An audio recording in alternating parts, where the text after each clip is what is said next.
انسان زندگی میں جب جدوجہد کرتا ہے، کوشش کرتا ہے، وہ بہت سارے دنیاوی اسباب اختیار کرتا ہے، جتنی عقل اللہ نے دی ہوتی ہے اس عقل کا بھی وہ استعمال کرتا ہے، کوشش کرتا ہے کہ کچھ اچیو کر سکے زندگی میں، کچھ مقاصد کا حصول اسے میسر آئے۔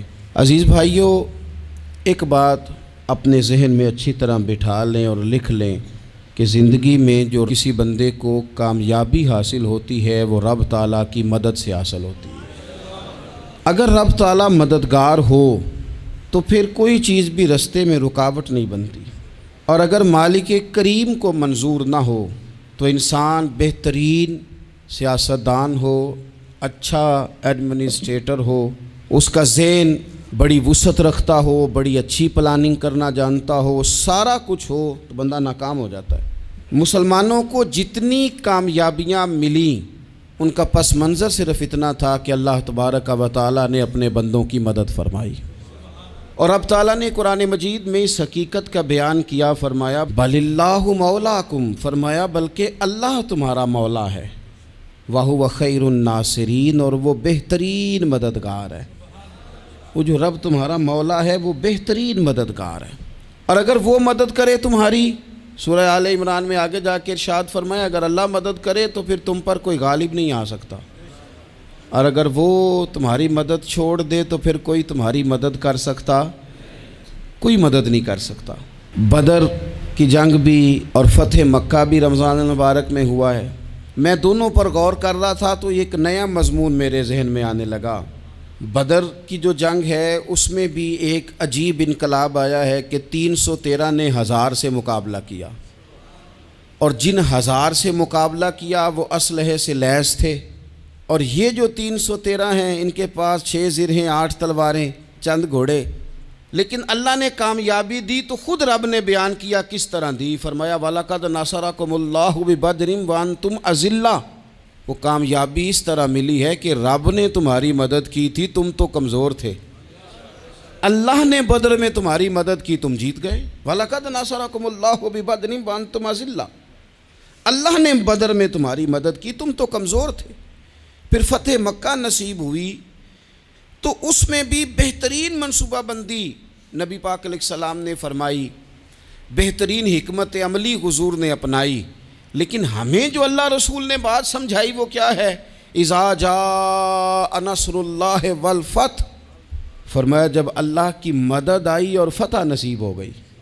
یہ اللہ نے مدد فرمائی تمہاری، یہاں بھی فتح مکہ بھی اللہ کی مدد سے، جنگ بدر بھی اللہ کی مدد سے۔ وہ جو مدد ہے اللہ تعالیٰ کی، جب وہ ہم یہ کرتے ہیں کہ ہم اپنی ساری زندگی سیاست کی نظر کر دیں، ہماری سیاست صرف ملک میں نہیں ہوتی، ہماری سیاست خاندان میں بھی ہوتی ہے، ہم گھر کے اندر بھی سیاست کرتے ہیں، ہم کسی خاص طریقے سے لوگوں کو اپنے پیچھے چلانا چاہتے ہیں، ہم ایک خاص اسلوب اختیار کرتے ہیں کہ لوگ ہمارے پیچھے چلیں۔ اس کا نقصان ہمیں یہ ہوتا ہے کہ سیاست جو ہوتی ہے یہ شطرنج کے ہیر پھیر کی طرح ہوتی ہے، تو اس کے راز بڑی جلدی کھلنے لگ جاتے ہیں، پتہ چل جاتا ہے کہ بندہ مخلص نہیں تھا، سیاست کر رہا تھا، طریقے سلیقے سے اس نے جوڑ کے رکھا ہوا تھا۔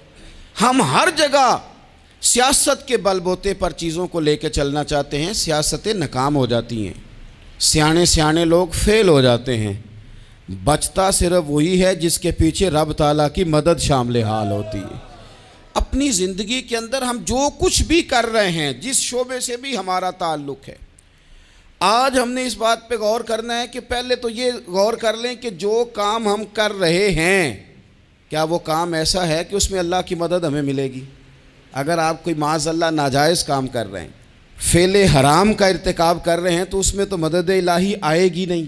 پہلے تو یہ دیکھیں جو کر رہے ہیں وہ کام مدد الہی والا ہے، اور اگر اللہ تعالیٰ کی مدد والا وہ کام ہے پھر اس پر غور کریں کہ کیا ہم نے مالک سے مدد کا سوال کیا ہے، ہمیں مدد میسر آ رہی ہے۔ وہ میں نے بزرگوں سے ایک بات سنی تھی، وہ بڑی یاد رہ گئی۔ وہ فرمایا کرتے تھے قابلیت بھی بڑی چیز ہے لیکن قبولیت سب سے بڑی چیز ہے۔ قابل ہونا بھی بڑی بات ہے لیکن زیادہ بڑی بات یہ ہے کہ اس کی بارگاہ میں قبول بھی ہے کہ نہیں۔ اپنی زندگی میں اللہ کی مدد کی طرف بڑھیں، مالک کی مدد کا حصول اختیار کرنے کی کوشش کریں، اللہ کے ساتھ اپنے آپ کو جوڑیں۔ اگر اللہ کی مدد نصیب ہو، یہ جو ہم جتنا ڈرتے رہتے ہیں، سہمے رہتے ہیں، پریشان رہتے ہیں کوئی کیا کر دے گا، ہمارے ہاں نا ہر شعبے میں معاذ اللہ ایک مافیا ہے، الا ماشاء اللہ۔ وہ مافیا کہتا ہے میرے ساتھ ملو گے تو میں چلنے دوں گا، ورنہ میں نہیں چلنے دوں گا، مارکیٹ میں آ ہی نہیں سکتا فلانا بندہ، چونکہ یہاں ہمارا قبضہ ہے۔ اور میرے بھائی پھر بہت سارے لوگ جن کی نیتیں اور ارادے بڑے اچھے ہوتے ہیں شروع میں، وہ بھی اس مافیا کا شکار ہو جاتے ہیں اور ان کے رنگ میں رنگ جاتے ہیں۔ یاد رکھنا، کسی شخص کی بلیک میلنگ کا کبھی شکار نہ ہونا، کبھی کسی کی میٹھی اور مسجع مکفہ باتوں کا شکار نہ ہونا۔ کوئی کیا کر سکتا ہے اگر اللہ مددگار ہو تو؟ جس کو رب کریم اٹھانا چاہے اسے کوئی گرا سکتا ہے؟ ہم یہ ڈرے ڈرے سہمے پریشان فیصلہ کرنے کی طاقت نہیں، مجھے چلنا چاہیے کہ نہیں، اٹھنا چاہیے کہ نہیں، کرنا چاہیے، اٹھ باندھ کمر کیوں ڈرتا ہے؟ پھر دیکھ خدا کیا کرتا ہے۔ حضرت عبداللہ ابن عباس فرماتے ہیں میرے نبی پاک علیہ السلام نے میری تربیت فرمائی، حضور نے میری تربیت فرمائی، اور محبوب پاک علیہ السلام نے فرمایا عبداللہ یاد رکھنا، یہ نوجوان دوست میری بات لکھ لیں، پریشان لوگ میری بات لکھ لیں، جن کے پاس قوت فیصلہ نہیں وہ اس بات کو لکھ لیں۔ حضرت عبداللہ ابن عباس فرماتے ہیں میرے نبی پاک علیہ السلام نے مجھ سے فرمایا تھا عبداللہ سن، اگر ساری دنیا مل کے تیرا کوئی نفع کرنا چاہے، کر نہیں سکتی جب تک میرے رب کی رضا نہ ہو، اور فرمایا ساری دنیا مل کے تیرا کچھ بگاڑنا چاہے تو عبداللہ بگاڑ نہیں سکتی جب تک رب کریم کی حکمت کا تقاضا نہ ہو۔ لوگوں سے ڈرنا، لوگوں کی طرف دیکھنا، ماحول دیکھ کے اپنے راہ کا تعین کرنا، ہر بندے کے خیالات کے مطابق ڈھلنے کی کوشش کرنا، فلانا نہ ناراض ہو جائے، فلانا نہ ناراض ہو جائے، وہ جس نے ہونا ہو جائے، بس رب رسول ناراض نہ ہو۔ اپنی زندگی میں اپنے مالک کو مولا جان کے، بل اللہ مولاکم، اللہ تمہارا مولا ہے، وَهُوَ خَيْرُ النَّاصِرِينَ، وہ بہترین مددگار ہے۔ توجہ جب بھی کریں رب کی جانب کریں، اپنے دل کا قبلہ درست رکھیں، سوچوں کے زاویے سیدھے رکھیں۔ میرے بھائی مالک جب بندوبست کر دے نا، جب مالک بندوبست کر دے پھر ایسا بندوبست کرتا ہے کہ لوگوں کے پاس نا چارہ نہیں رہتا۔ حضرت مریم رضی اللہ تعالی عنہا پاک باز تھیں، مسجد میں رہی تھیں، پر مالک کی حکمت کے تقاضے بڑے عجیب ہیں نا۔ پھر جناب مریم کو اللہ تعالیٰ نے بغیر شوہر کے اولاد عطا کر دی۔ یہ بات ہی ایسی تھی، وہ کسی نے کہا تھا کہ مخلوق تو فنکار ہے اس درجہ کے پل بھر میں، سنگے در کعبہ سے بھی اصنام تراشے، تم کون ہو کیا چیز ہے داغ کبابی، لوگوں نے تو مریم پہ بھی الزام تراشے۔ تو لوگوں نے کہا کدھر سے لے آئی بچہ، تیرا باپ تو ایسا نہیں تھا، کہاں سے لے آئی؟ اللہ کرے میں آپ کو سمجھا سکوں، ذرا اپنے آپ کو وہاں کھڑا کریں کہ ایک پاک باز عورت، پاک باپ کی بیٹی، طیب ماں کی بیٹی، اور اللہ کے گھر میں پرورش پانے والی خاتون، ایک وہ وقت اور ایک یہ وقت کہ اس عورت کو کٹہرے میں کھڑا کر کے پوچھا جا رہا ہے کہ معاذ اللہ تیری گود میں بچہ جائز نہیں ہے، کہاں سے لائی ہے؟ اب خود سے صفائیاں بندہ کتنی کو دے، کتنی کو وضاحتیں کرے۔ اور میں نے تو اپنی زندگی میں دیکھا ہے زیادہ وضاحت دینے والے کو بھی لوگ جھوٹا سمجھنے لگ جاتے ہیں، زیادہ وضاحت دینے پر بھی لوگ کمزوری کا اظہار سمجھتے ہیں کہ کمزور پڑ گیا۔ آپ صلح کی کوشش کرتے ہیں، سامنے والا بزدل سمجھ لیتا ہے، زیادہ وضاحتیں بھی کمزور کر دیتی ہیں۔ اب حضرت مریم کو کٹہرے میں کھڑا کر کے کہا بچہ کس کا ہے؟ تو پھر خدا بندوبست جب کرے، اللہ جب مددگار ہو، تو پھر حضرت مریم کی گواہی درختوں سے نہیں دلوائی، اس نے پتوں سے نہیں دلوائی، پھر فرشتے نہیں بھیجے۔ حضرت مریم کہنے لگی مجھ سے نہ پوچھو، وہ جو پنگوڑے میں ہے اسی سے پوچھ لو، ان سے پوچھو نا، وہ کون ہے پوچھ لو، ان سے کر لو سوال۔ انہوں نے کہا پنگوڑے میں چند دنوں کا بچہ یہ جواب دے گا؟ مددگار تھا رب، ان کی برات کا اعلان کرنا تھا مالک نے، اور جب مالک اعلان کر دے، جب مالک تیری صفائی دینا چاہے، جب مالک تجھے دنیا کے سامنے نکھارنا چاہے، تو پنگوڑے میں لیٹے حضرت عیسیٰ بول کے کہنے لگے انی عبداللہ آتانی الکتابہ، فرمایا میں اللہ کا بندہ ہوں، رب نے مجھے کتاب عطا کر کے نبی بنا کے دنیا میں بھیجا ہے، میں اللہ کا بندہ ہوں، کتاب لے کے آیا ہوں، نبی بن کے آیا ہوں۔ پھر پنگوڑے سے اعلان ہو گیا، پھر بچہ بول پڑا، اور یہ ایک دفعہ نہیں بات ہوئی۔ یہ بنی اسرائیل میں ایک جریج نام کے شخص بھی تھے جو نماز پڑھ رہے تھے، بعض نے لکھا ہے نفل نماز تھی، اماں نے پکارا تو آئے نہیں، تو ماں کے منہ سے نکل گیا تو اتنی دیر تک مرے گا نہیں جب تک کسی بے حیا عورت کا منہ نہ دیکھ لے۔ تو وہ عبادت گزار تھے، لیکن لوگوں نے ان کی عبادت، ریاضت، پرہیزگاری کو نہیں دیکھا، بس ایک عورت کو بھیج کے الزام لگوا دیا۔ وہ عورت آیا جایا کرتی تھی، اب آ جاتی ہیں عورتیں، مسئلہ پوچھنے کی نیت سے بھی آ جاتی ہیں۔ ماحول میں کچھ جگہ ایسی بھی ہیں جہاں عورتیں دم کرانے کے بہانے آ جاتی ہیں۔ وہ خاتون آتی جاتی تھی اس خانقاہ پہ، آستانے پہ، یہ بخاری میں موجود ہے، پھر اس نے کہا میری گود میں جو بچہ ہے یہ انہی کا ہے۔ مجھے بتائیں کیسے بندہ وضاحت دے؟ حالات خراب ہو گئے، لوگ کٹیا جلانے لگے، ماحول اور طرح کا بن گیا۔ میرے نبی پاک علیہ الصلوۃ والسلام فرماتے ہیں پھر اس رب کے بندے نے کہا مالک تو کریم ہے، تیری مشیت کا تقاضا آیا جو میری ماں نے جملے بولے تھے، پر اب میں وضاحت دینے کے قابل نہیں رہا، اب تو ہی کرم کرے گا تو دروازہ کھلے گا۔ تو وہ چند دنوں کا بچہ پنگوڑے میں بول کے کہنے لگا میں اس درویش کا نہیں، میں تو فلانے چرواہے کا بچہ ہوں، وہ جو بکریاں چراتا ہے۔ رب کی مدد کو پکاریں، اپنے ساتھ اپنے مالک کی مدد کو شامل کریں، تھوڑے رزق پر بھی گزارا اچھا ہونے لگ جائے گا۔ سارے لوگ آپ کو گرانے کی تدبیریں کر رہے ہوں گے اور مالک آپ کو عزتیں عطا فرما دے گا، اس کی بارگاہ سے حکمت کا تقاضا اور ہو جائے گا۔ ہم نے ساری زندگی لوگوں کو راضی کرنے میں گزار دی، ساری زندگی بڑھاپا آ گیا بچوں کو پالتے، اور بچوں نے آخری عمر میں کہہ دیا ابا اگر کوئی ڈھب کا کام کر لیتے تو آج ہمارے دن بھی پھر نہ جاتے۔ ساری زندگی گزار دی بہن بھائیوں کو راضی کرنے میں، ساری زندگی گزار دی ذمہ داریاں اٹھانے میں، ان کو 99 دفعہ دیا، ایک دفعہ نہیں دیا تو انہوں نے کہہ دیا تو نے تو کبھی دیا ہی نہیں، تو تھا ہی نہیں۔ ساری زندگی محلے داروں، علاقے والوں کو راضی کرنے میں گزار دی۔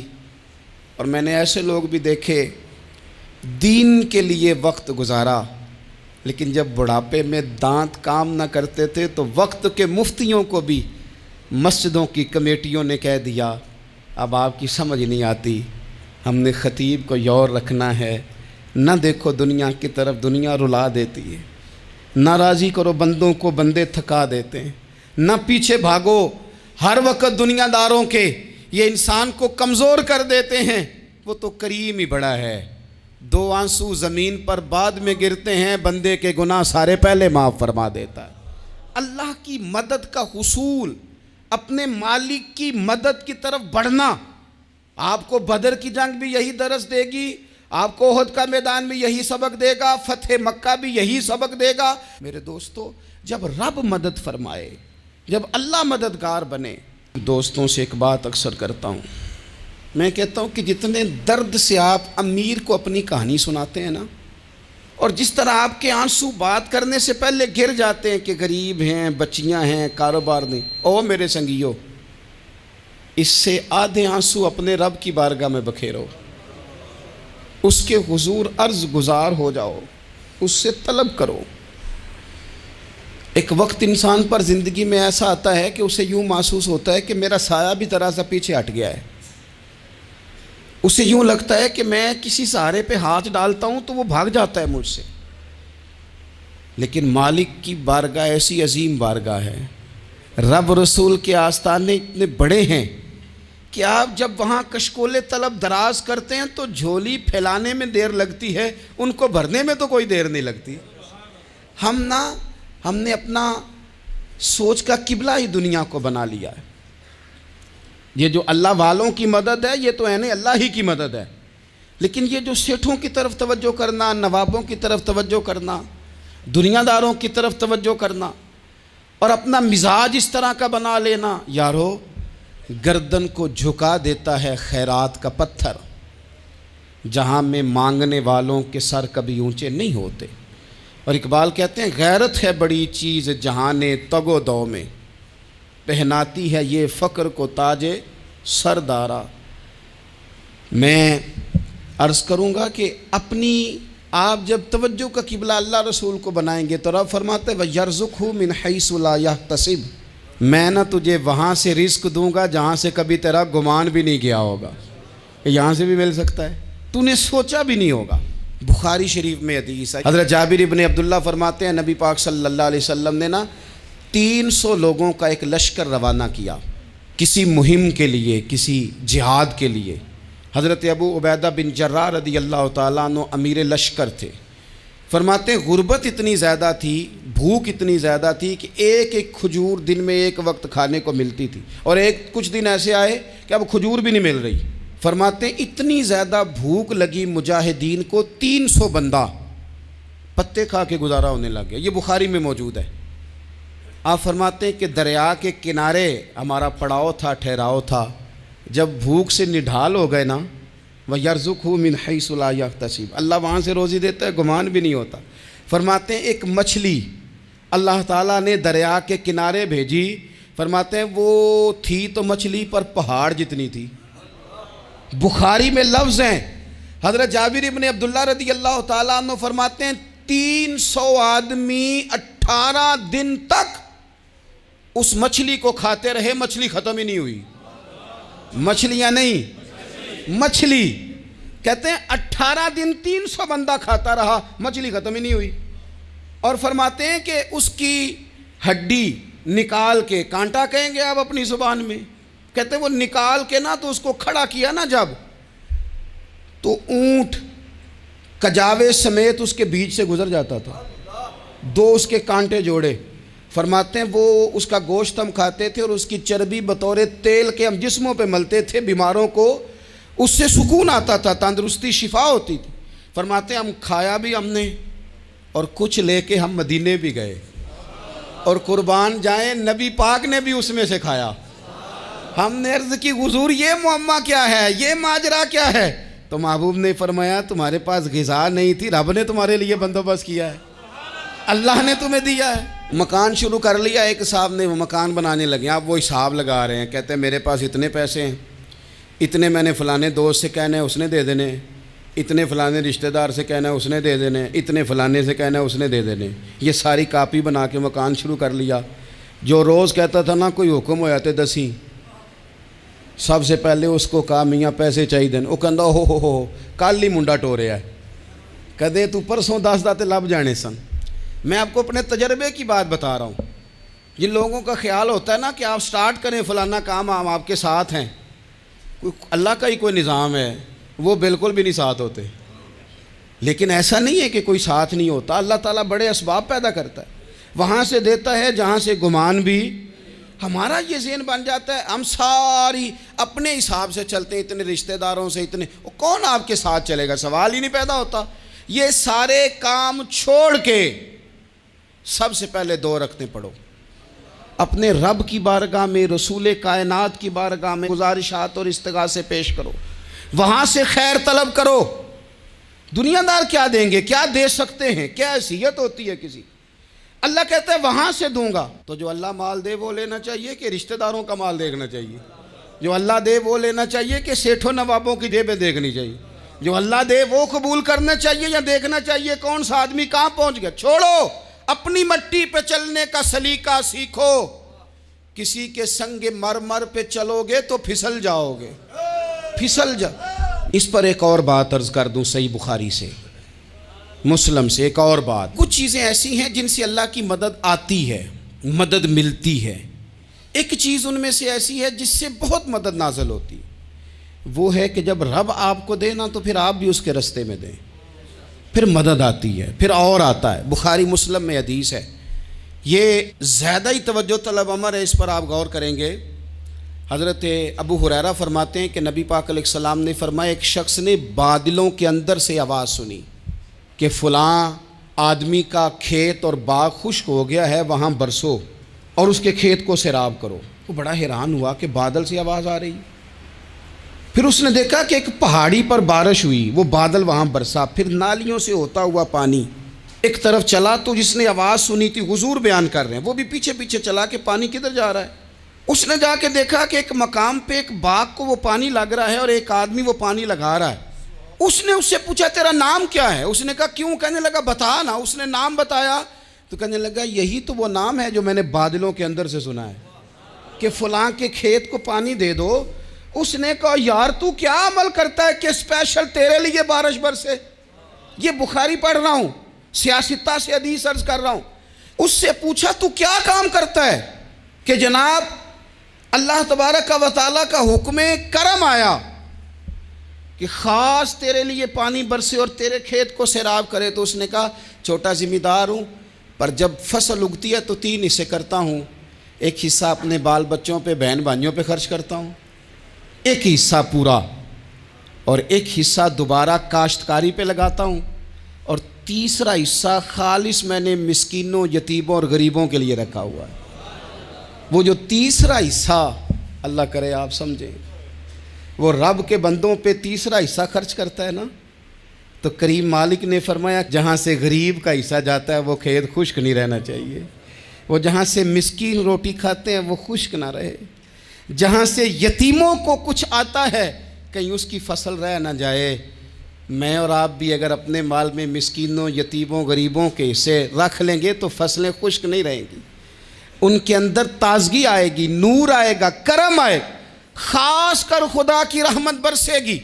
مدد اللہ سے چاہیں، اپنی توجہات کا مرکز رب رسول کی ذات کو بنائیں، پھر آپ محسوس کریں گے کہ بڑی جلدی اللہ تعالیٰ کی مدد آنے لگی ہے۔ کبھی آپ صرف کہہ دیں نا میرا رب میرے ساتھ ہے، اس لفظ میں اتنی طاقت ہے کہ دشمن ویسے زیر ہو جاتا ہے۔ زندگی میں کسی سے بھی لڑائی ہو تو اچھی طرح سوچ لیں کہ اللہ اس طرف ہے یا اس طرف ہے۔ اگر آپ زیادتی پہ ہیں تو پھر رب مظلوم کی جانب ہے۔ اگر اللہ کی مدد آپ کے ساتھ ہے تو دنیا کی کوئی طاقت آپ کو گرا نہیں سکتی، اور اگر آپ مظلوم کے مقابلے میں ظالم بن کے آپ کھڑے ہو گئے ہیں اور آپ نے رویہ وہ اختیار کیا ہے کہ جس میں مدد نہیں آئے گی، تو پھر یاد رکھ لیں کہ آپ کوئی بھی ہیں، کہاں بھی ہیں، آپ کمزور ہیں۔ طاقتور تھے ابتدائے اسلام میں، ظاہری طاقت تھی کفار مکہ کے پاس، وہ ڈنڈوں سے مارتے تھے غریبوں کو، ان کے ہاتھوں میں ڈنڈے تھے، پر خدائی طاقت ان مظلوموں کے ساتھ تھی۔ صاحب زرقانی نے لکھا ہے حضرت زنیرہ رضی اللہ تعالیٰ عنہ ایک لونڈی ہیں، غریب ہیں، ماڑے دا کی کام محمد نس جانا یا رونا، غریب سادی بی بی اور لونڈی کنیزہ، ایک مشرک کی کنیزہ تھی، انہوں نے کلمہ پڑھ لیا، وہ ڈنڈوں سے مارتا، دروں سے مارتا، تکلیف دیتا۔ حضرت زنیرہ رضی اللہ تعالیٰ عنہ کو اتنا مارا، اتنا مارا۔ اب آپ ایک اور پہلو پر بھی غور کریں، مار بھی پڑ رہی ہے پر خدا ادھر ہی ہے، اللہ کی مدد ادھر ہی ہے۔ رب کہتا ہے کہ پہلے تو صبر کرنا، ان اللہ مع الصابرین، تو صبر کرے گا تو پھر رب کی معیت ملے گی، ذرا ٹھہرنا، تو تھوڑا ڈٹنا۔ ان الذین قالوا ربنا اللہ ثم استقاموا تتنزل علیہم الملائکہ، تو کہے اللہ میرا رب ہے، پھر تو پہلے ڈٹ، پہلے تو نے ڈٹنا ہے۔ ثم استقاموا، جو ڈٹ گیا، تتنزل علیہم الملائکہ، ڈٹنے والے کے لیے مدد آتی، پہلے تھوڑا ٹھہرنا پڑتا ہے، پہلے تھوڑا صبر کرنا پڑتا ہے، حوصلہ کرنا پڑتا ہے، اس کے بعد مدد آتی۔ مار پڑ رہی ہے، مارا جا رہا ہے حضرت زنیرہ کو، ان کا مالک جو ہے ظاہری آقا وہ مار رہا ہے، یہ کنیزہ ہے، اتنا مارا اتنا مارا، ان کی بینائی چلی گئی، نظر آنا بند ہو گیا۔ ابو جہل آیا اور کہنے لگا زنیرہ دیکھا نا ہمارے بت تیری آنکھیں لے گئے، معاذ اللہ، لات و منات ہمارے بتوں نے تجھے اندھا کر دیا۔ اب ایسا نہیں ہے کہ بی بی روتی جا رہی ہے، روتی جا رہی ہے، مایوسی مایوسی، معاذ اللہ، پریشانی، غریبی بڑی ہے، پوچھنے والا کوئی نہیں، یہ باتیں نہیں۔ کیا جملے ہیں خاتون کے، کیا لفظ ہیں۔ ابو جہل نے تنزیہ کہا، معاذ اللہ، کہنے لگا دیکھا نا ہمارے بتوں نے تجھے اندھا کر دیا۔ تو جناب زنیرہ آنکھوں کی بینائی گئی ہے، رات کو گئی ہے، دکھ ابھی تازہ ہے، لیکن اللہ پہ جو توکل ہے، اپنے مالک سے جو رشتہ ہے، وہ اتنا مضبوط ہے، اتنا طاقتور ہے، اس میں اتنی گہرائی ہے کہ حضرت زنیرہ بول کے نا اتنی قوت سے بولی، اتنی طاقت سے بولی کہ پورے کفر پر لرزہ طاری ہو گیا۔ فرمانے لگی تمہارے بتوں کی کیا اوقات ہے کہ میری بینائی لے جائیں؟ یہ میری رب کی حکمت کا تقاضا ہے۔ جب تک اس نے چاہا زنیرہ دیکھتی رہی، اور جب اس نے چاہا زنیرہ کی آنکھوں کی بینائی چلی گئی، اور اگر وہ چاہے گا نا تو بینائی واپس بھی کر دے گا۔ اگر ہو ذوق یقین پیدا تو کٹ جاتی ہیں زنجیریں، اگر وہ چاہے گا تو بینائی آ بھی جائے گی۔ حضرت زنیرہ نے رات کو یہ لفظ کہے، ابو جہل اور سارے کفار ڈر کے سن کے چلے گئے، آپ اطمینان سے آ کے بستر پہ سوئی۔ جب سویرے اٹھی تو اللہ نے آنکھوں کی روشنی واپس کر دی تھی۔ آنکھوں کی اب چھڑی پکڑی ہے، بازاروں میں گھومتی ہے، کہتی ہیں بلاؤ کدھر ہے تمہارے نعت و منات، دیکھو میرے رب نے روشنی واپس کر دی۔ آ کر میرے ساتھ ادھر آ ستمگر ہنر آزمائیں، تو تیر آزما ہم جگر آزمائیں۔ بیمار لوگوں یاد رکھو، کہہ دیا ڈاکٹر نے کہ تو بڑا بیمار ہے، تو بڑا کمزور ہے، یہ ہو گیا وہ ہو گیا، تو ڈاکٹر اپنے علم کے مطابق بات کر رہا ہے، ہوگا تو وہ جو میرا رب چاہے گا۔ کمزور ہو جانا، پریشان ہو جانا، تکلیف میں آ جانا، پتہ نہیں بات ہو گئی ہے تو جانے کیا ہو جائے گا۔ اپنی زندگی کے اندر اپنے رب سے رشتہ مضبوط کریں، رسول کائنات سے رشتہ مضبوط کریں، اللہ والوں سے رشتہ مضبوط کریں۔ حضرت زنیرہ نے پیغام دیا کہ زندگی میں جو جینا چاہتے ہیں تو وہ رب کا نام لے کے جی سکتے ہیں، جو اپنی زندگی میں خوشیاں دیکھنا چاہتے ہیں تو رسول اللہ کے نام پر خوشیاں دیکھی جا سکتی ہیں۔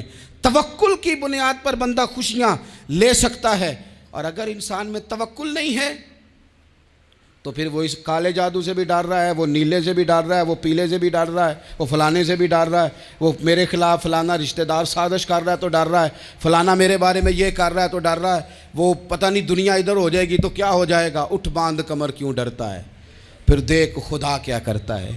تو اس ساری گفتگو کا نچوڑ آپ کو یہ عرض کیا ہے، سب سے پہلے تو یہ کہ میدانوں میں مدد بھی اللہ کی، رزق میں مدد بھی اللہ کی، فصلیں خشک ہوں تو مدد پھر بھی اللہ کرے، تو پھر ساری مدد، اور اگر انسان بیمار ہو تو پھر بھی مدد اللہ کی۔ تو اپنے اللہ کی جانب توجہ کو بڑھائیں، آپ اللہ سے مدد کے سوالی بنیں۔